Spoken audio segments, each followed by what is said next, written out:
ايه احساسك بربنا؟ ايه احساسك بربنا؟ ايه اللي تعرفه عنه؟ ايه اللي تعرفه عن صفاته؟ ايه مدى علاقة هذه الصفات بيك؟ الله محبة، ما علاقتك بهذه المحبة اللي هي الله؟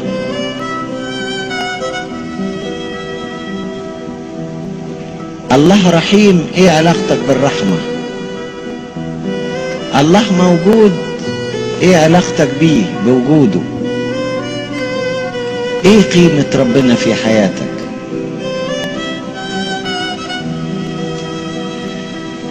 المسيح سأل التلاميذ: من تظنون اني انا؟ من تقولون اني انا؟ انا ابقى ايه؟ وما زال ربنا بيسألك: انا ابقى ايه؟ انا ابقى ايه؟ في واحد يقول له: انت يا رب، انا هقول لك انت ايه.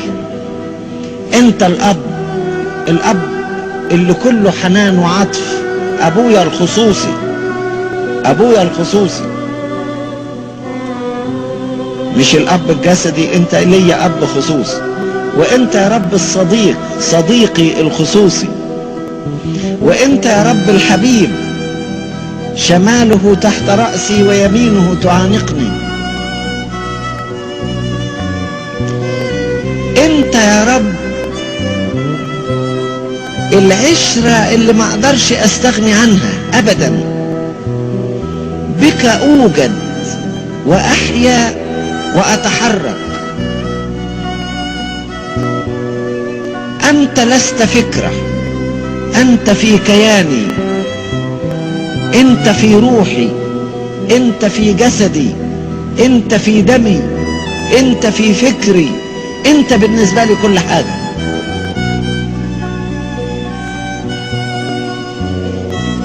انت بالنسبة لي انت اللي بتعمل فيا، انا لا اعمل.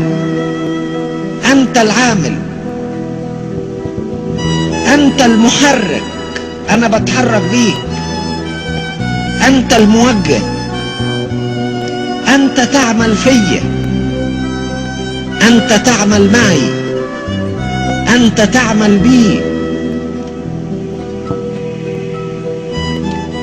ربما لا افهمك ولكني احسك، ادركك ادراك داخلي لا يعبر عنه.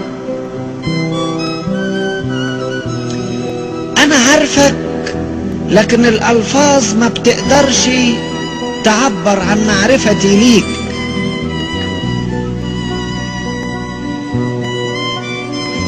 سؤال تاني: هل ربنا ده خارج منك ولا داخل فيك؟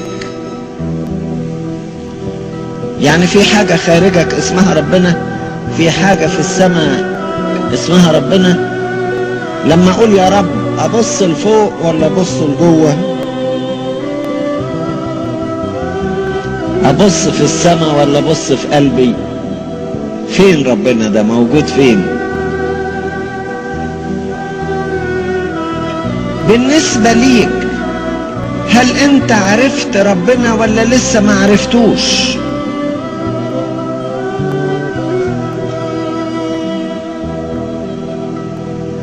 هل عرفت ربنا ولا لسه ما عرفتوش؟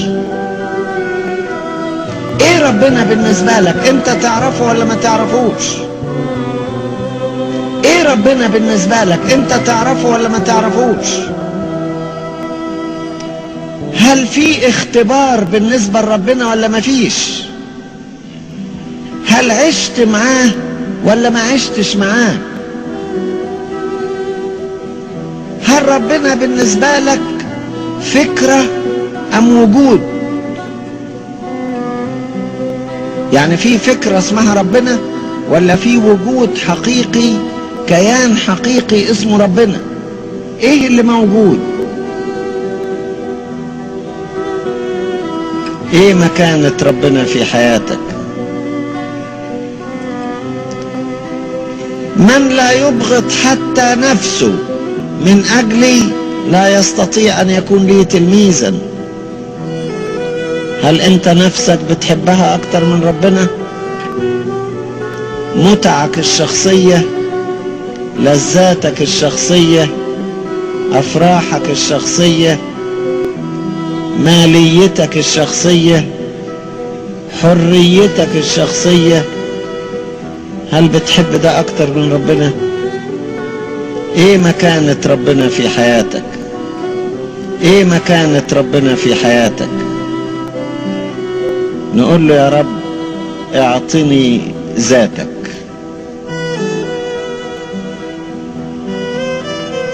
اعطيني حبك، اعطيني عشرتك، معك لا اريد شيئا على الارض.